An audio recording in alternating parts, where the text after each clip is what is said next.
Our index update exactly 1 year ago in January 2017 began with the words the Dow Jones has cracked the 20,000 mark. Today, 12 months later, we are talking about 25,000 points, a proud plus of less than 25%. If it continues at this rate, the mother of all stock market indices could reach the end of 2018 at 30,000 points or more.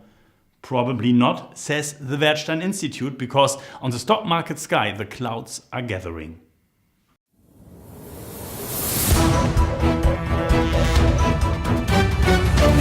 Giles Keating, president of the Werthstein Institute in London. At the beginning of the year, the rally on Wall Street has carried on. What's going on there?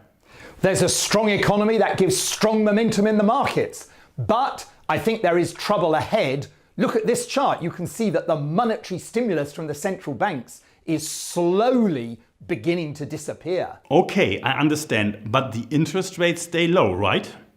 Well, zero no longer. They're rising. Look at this chart. They're already rising in the US and in the UK. The trend is upwards now.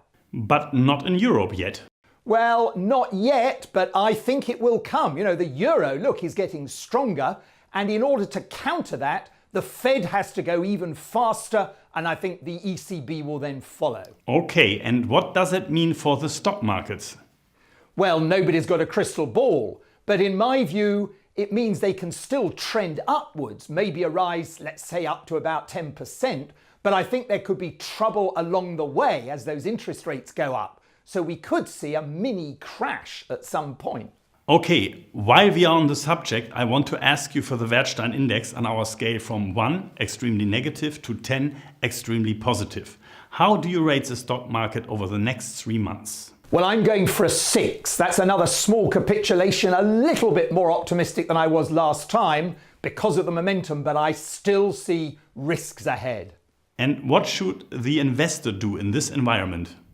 I think they should focus on strong long-term themes like the Werthstein zeitgeists based around technology, and they can also choose other themes like our cats and dogs, or include rising interest rates, which is another Werthstein zeitgeist. So plenty of choice as these markets get more difficult. We will do it, Giles, together in our next webinar on Tuesday, January 16th at 6 p.m. What do rising interest rates mean for the stock markets and your investment? We talk about which investments are attractive in this environment, and we'll show you how our digital asset management works, so you can start right away and put together your portfolio. And so to Robert Halver of the Bader Bank. Giles Keating with the 6 sounds a little more optimistic. You have been there for some time. Are you staying with it? There's no reason not to be optimistic about financial markets. We'll certainly see more volatility because there are always issues. But 2 things are immensely positive. The global economy is getting better all the time, so company profits are rising. And above all, it won't be possible for monetary policy to become really restrictive. But if the US economy is really overrun by Trump's tax cuts? The tax cuts were important to strengthen the US as a business location. But as regards the labor market, the economy isn't what it used to be. And in the unlikely event of rapidly increasing inflation, the Federal Reserve would have to take action to stop it. But we wouldn't get wind of it, because I reckon that inflation is as good as dead. So, go ahead with the stock markets?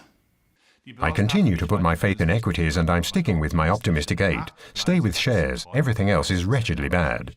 Optimism at the beginning of the year seems to know no bounds. It's time to go to Valle Plagnoles in Paris.